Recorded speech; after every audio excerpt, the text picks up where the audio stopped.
programa de hoje eu vou estar mostrando para vocês a cultura da comida orgânica. Mas afinal de contas, muita gente fala orgânico, orgânico. Quem é que já viu como é que é plantado, né? Como é que funciona a cultura orgânica? Para isso, eu trouxe um convidado muito especial, Beto Amaral. Ele é engenheiro agrônomo e durante muitos anos foi um grande paisagista aqui em Joinville, portanto, trabalhando com áreas verdes. Foi da Festa das Flores, responsável pela montagem, foram 10 anos. 10 anos, né, Beto? Tudo bem contigo? Tudo bem, Sérgio, obrigado pela oportunidade, é um prazer estar recebendo você aqui. Pois é, você saiu das plantas de embelezamento para um eixo, não digo completamente diferente, né, mas com um conceito diferente. Por quê? Isso vem da minha formação, né? Como engenheiro agrônomo, a gente estudou muito a questão de plantas alimentícias, grandes culturas, milho, soja, enfim, né, hortaliças e plantas ornamentais. Beleza. Assim que eu saí da minha formação, eu escolhi a cultura do maracujá para trabalhar. Então foi uma alimentícia, mas a flor do maracujá é uma coisa maravilhosa, né? Um negócio assim de uma beleza espantosa, né? A arquitetura da planta, a forma, as cores, enfim, aquilo me atraía muito. Até que um momento que o paisagismo, lá em 98, por aí, me atraiu para essa área, do paisagismo. Era uma novidade, né? O paisagismo não era, tinha um jardineiro. Isso, né? Exatamente. Então, naquela época, o paisagista estava, né, crescendo aí a profissão. E aí, beleza, entrei nessa área de paisagismo. Fez sucesso. Graças a Deus tive sucesso na Festa das Flores, em inúmeros projetos de paisagismo, né, pela cidade. E foi, beleza, até uma parte da minha vida, né, porque a vida de todos nós é feita de ciclos, né, de momentos, e um momento foi de paisagismo. E num certo momento eu entrei na vida pública, né, trabalhei em Conurb, juntos trabalhamos na parte de paisagismo, mas a vida pública me levou para a parte de agricultura. Na Fundação 25 de Julho. Exatamente. Então eu trabalhei em 2018, 2019 e 2020. Os últimos 3 anos do governo Udo, eu trabalhei como gestor público da agricultura de Joinville, né? Então... E aí tu resolveu ali, disse, opa, depois que o teu ciclo de trabalhar na fundação, tu resolveu em 2018... começar o sítio aqui com plantio orgânico, porque eu tive a oportunidade, enquanto gestor público, de acompanhar os diversos movimentos da agricultura, né? Eu fiz um plantio, a gente fez o primeiro plantio de lúpulo em Joinville, em 2018. Para fabricar cerveja. Para fabricar cerveja. Então hoje já existem dezenas de produtores de lúpulos oriundos dessa tecnologia que a gente trouxe em 2018, 2019 ali.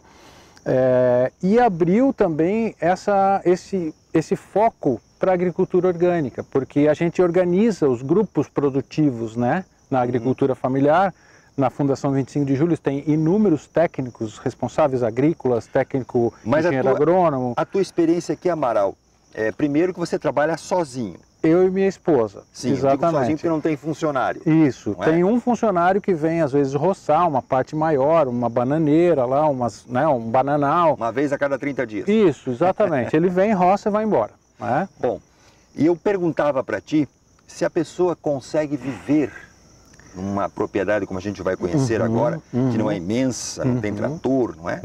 Se a gente vocês conseguem viver com qualidade de vida? Sim, é possível. Em pequenas áreas, se você fizer uma escala de produção, um planejamento de produção, onde uma cultura entra depois da outra, depois vem a outra, numa área mínima possível que seja viável comercialmente, né? Porque tem áreas muito pequenas que não é viável, claro, né?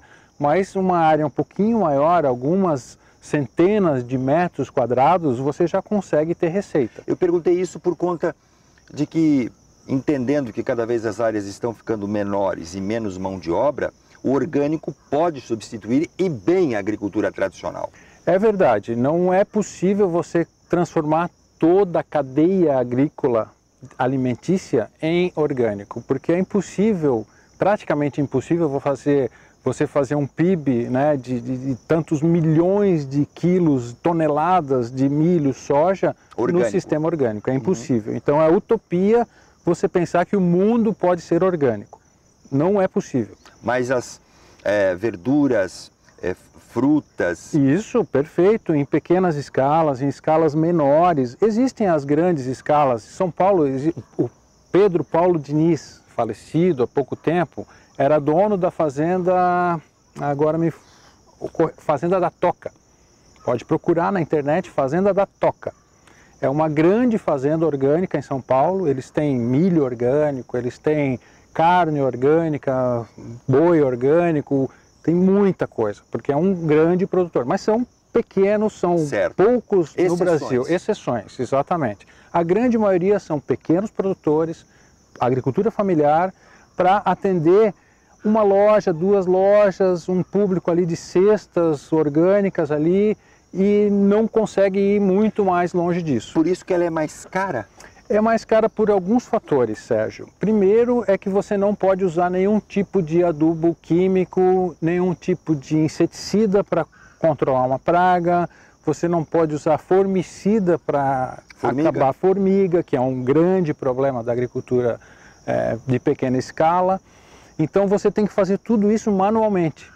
Você tem que tirar as pragas manual, você tem que fazer uma cauda de pimenta, por isso a gente tem algumas pimentas plantadas para fazer as caudas, para controlar as pragas. Aí você tem que entrar na enxada ou na mãozinha ali, tirando o matinho manualmente. Isso torna mais caro o processo produtivo. Certo.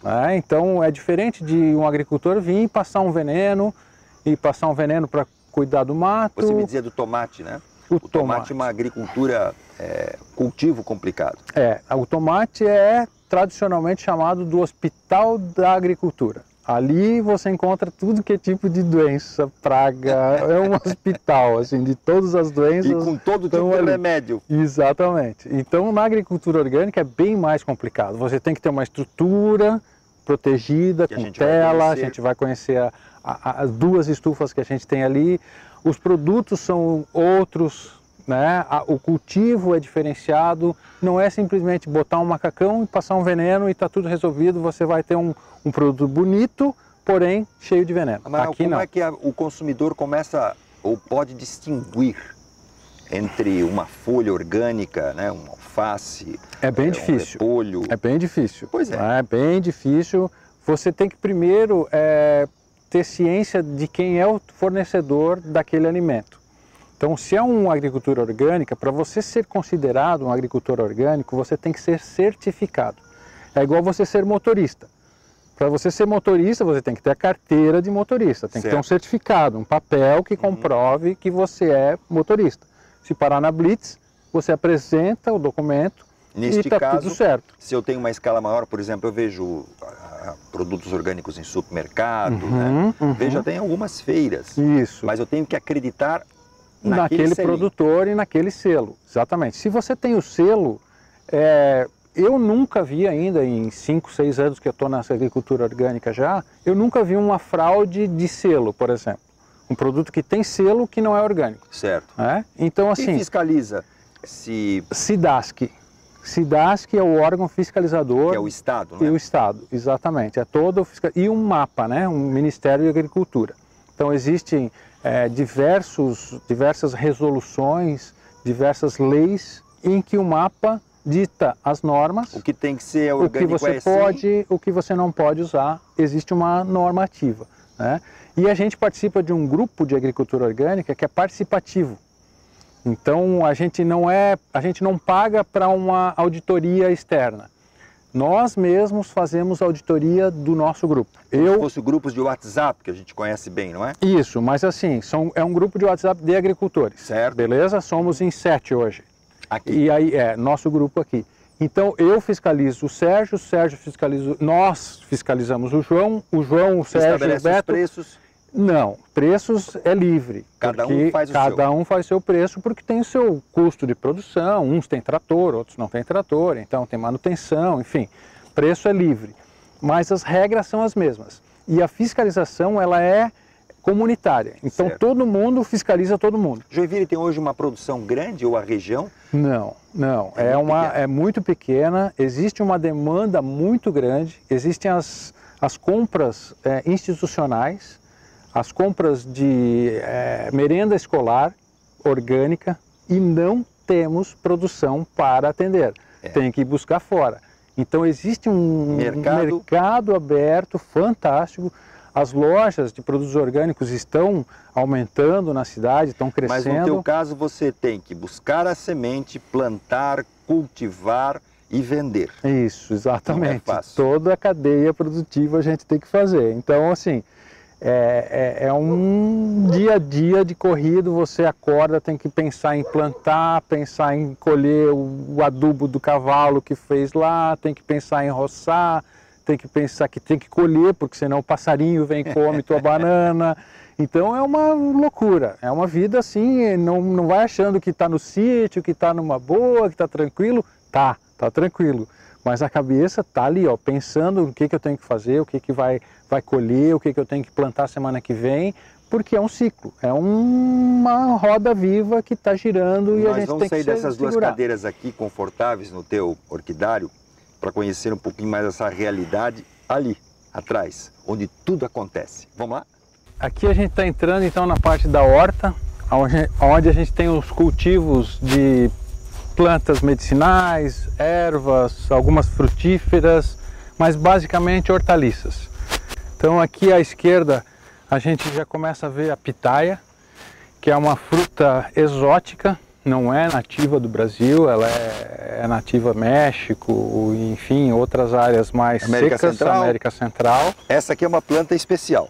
Essa é verdade, é uma planta chamada mirra, é uma planta bíblica, né? Então ela tem um fundo histórico e religioso muito interessante e é uma planta extremamente aromática.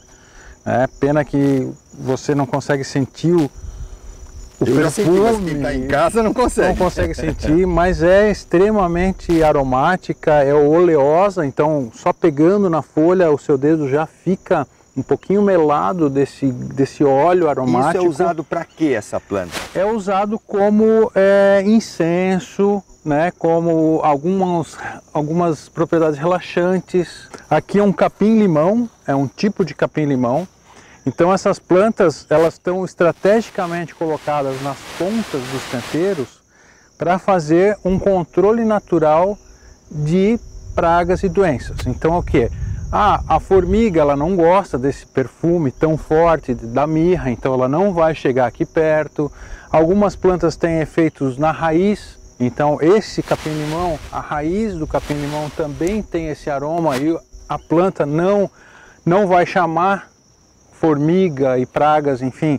Então protege inclusive as que estão ao lado dela. Isso, exatamente. Então faz uma área de proteção. Essa é a base da agricultura orgânica, essa biodiversidade, esse cultivo múltiplo de plantas que não é uma monocultura. Certo. Né? É diferente. Então o manjericão também é uma planta usada. Aqui temos o alecrim aqui, né? Que é usado. Barbaridade. Também é usado como tempero, mas nesse caso é usado como um protetor natural para as hortaliças que são plantadas. Aqui você tem pimenta. Aqui tem pimenta, tem manjericão, tem uma linha de manjericão ali. Aqui tem pimenta biquinho, né? Ali tem pimenta malagueta. Então são plantas que se comportam muito bem na nossa região e a gente pode fazer o cultivo sem muito trabalho, enfim, elas produzem bastante. E é zero de veneno? Zero de veneno, você não vê um resíduo de herbicida, de fungicida, nada. Né? Então esse é o diferencial. Né? E aí aqui a gente vai descendo. Aqui tu tem um assistente natural. É verdade. Esse é um roçador aí, amigo, que está com a gente aí faz quase um ano. E na verdade é uma fábrica de adubo, né? Depois eu vou te mostrar ali uma caixa d'água cheia de esterco que eu guardo para utilizar nas compostagens, no meio da compostagem. Mas ele só fica ali paradinho, anda aqui? Não, daqui a pouco eu vou lá, troco ele de lugar, ele pasta, depois ele vai para o lugarzinho dele e ele vai circulando pelo sítio. E aqui? Vamos entrar agora na parte abrigada. Isso, aqui são 3 estufas que a gente tem que ter para controlar um pouco a chuva, né, de Joinville. Se a gente cultivasse isso só nesse tempo de verão, não tem como. É muito quente, é muita chuva, não tem como cultivar isso fora de um abrigo, né, de uma estufa. Agora aqui você já tem a estufa, inclusive nas laterais fechadas. Isso. Por quê? Essa é uma estufa que ela é preparada exclusivamente para o cultivo de tomate. Ela foi construída para o cultivo do tomate. Que é uma cultura difícil. Difícil, exatamente, que atrai bastante pragas, doenças, e aí a gente fez essa técnica de proteção lateral com tela onde não passa nenhum tipo de inseto, né? Agora a gente está falando em tomate, que não tem nenhum tomate, mas a gente vai ver as tuas fotos de arquivo. Isso, exatamente. Eu já fiz 2 cultivos de tomate, então agora está na rotação de cultura. Novamente a mesma técnica de você alternar a espécie cultivada para que o solo ele não seja muito exigido da mesma cultura. Então os mesmos nutrientes, né? Então agora com culturas diferentes, são nutrientes diferentes que são exigidos. Então logo mais volta a ter tomate nessa estufa. E aqui? Aqui a gente fez uma sementeira de beterraba, salsinha e coentro. Aí, Amaral, aqui a gente pode observar pelas imagens que tem uma variedade, né? Alface... Alface roxa, alface couve. crespa, couve, almeirão, aqui tem um pouco de rúcula, tem aqui as americanas, né? Então essa biodiversidade é bem interessante, é necessária, né? Você ter essa biodiversidade. E aqui você colhe cada folha, você não tira o pé inteiro. Não, vai tirando as folhas e o pé vai ficando, ele vai crescendo. Ali tem um pouco de abóbora. Aqui a gente pode ver bastante essa questão do solo, a proteção do solo, que você não deve deixar o solo exposto, descoberto. Olha a qualidade desse solo, olha a qualidade de matéria orgânica, a cor dele, a soltura dele, não forma um torrão. Isso tudo, olha ali a minhoquinha ali, ó. Olha que beleza, olha que maravilha. Então assim, a qualidade desse solo é por conta dessa cobertura, né? Que ela vai lentamente degradando e formando a matéria orgânica do solo. Que é o que faz a grande diferença. A grande diferença, e é um outro item da agricultura orgânica. Você não vê a agricultura orgânica em solo nu. Solo nu é um solo da grande agricultura, do agronegócio, do grande agronegócio, soja, milho, enfim, isso não tem como você fazer uma cobertura em grandes áreas. Mas em pequenas áreas é perfeitamente possível, né? A gente usa restos de roçada, restos de poda, tritura isso e traz para os canteiros para fazer a proteção do solo. Aqui é um sistema que a gente usa para reserva de matéria orgânica. Então é um pré-composto, ele não é a compostagem em si ainda, é só, por exemplo, a gente fez a roçada de uma área, vai lá, junta, varre e traz. Então aqui é o que? É matéria orgânica pura que a gente aproveita. Mato cortado. Mato cortado, grama cortada, que é a base da agricultura orgânica. Isso aqui, para nós, é ouro. Né? Isso aqui é a base de micro-organismos eficientes, decompositores, então isso aqui é a base. Não é a composteira, é só um tipo de material que tem aqui. Agora vamos ver a composteira. Vamos lá. A tua área não é grande, Amaral. Aqui Isso é uma outra característica desse tipo de agricultura? é verdade. As propriedades aqui na nossa região, elas basicamente são pequenas propriedades, né? Tirando alguns arrozeiros que tem a questão de arrendamento de áreas, que as áreas se tornam um pouco maiores, mas basicamente as propriedades são de 10, 15 hectares no máximo. Faz isso em metro quadrado, que eu nunca sei fazer a conta. 10 mil metros quadrados é 1 hectare, né? Então ali 200 mil metros quadrados, 300 mil metros quadrados, essa é a base das propriedades na nossa região.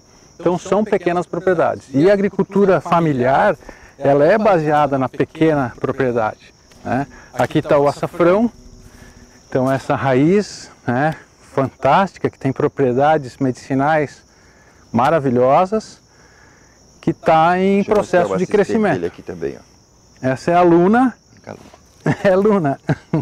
Assustou-se. Deixa eu te pegar, Luna. E Luna, hein? Isso. É. Vamos lá. Aí aqui a gente vai ver um outro item, que é o esterco.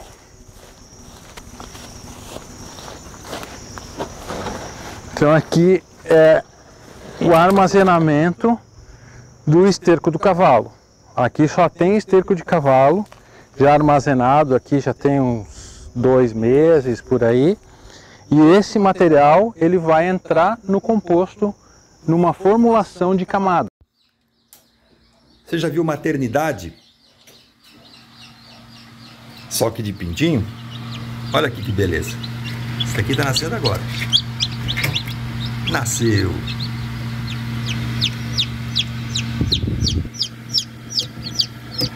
Esse daqui já tá querendo ir para frente. E daqui, depois dessa estufa, eles vão para cá. Esses daqui tem um dia. Pintinhos de um dia. E ali parece uma corujinha, um pinguim, né? Olha que bonitinho. E aí, Amaral, o ciclo começa, a vida inicia um novo ciclo. É verdade. Daqui eles vão para um pequeno viveiro.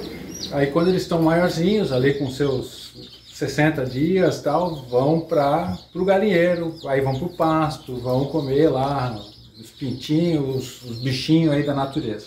Bem legal. Essa é a galinha legítima caipira. Essa é a galinha caipira, Que tanto exatamente. vende a galinha como também Como o o ovo, exatamente. Então vai ali para a esquerda, fugir um pouco, não estou acostumado com as câmeras. As galinhas elas têm uma preferência. Elas têm os ninhos de preferência dela, mas isso varia, né? Varia às vezes com temperatura, às vezes é muito quente, elas procuram um lugar mais fresco, enfim. Mas está lá embaixo, ó, tá embaixo dela, não sei se tu consegue ver, tá aqui um ovinho caipira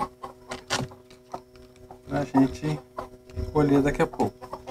Aqui tem outro, ó, então a gente vê, olha só, a variação de cores, isso é uma característica do ovo caipira, né? Não é um padrão de cor.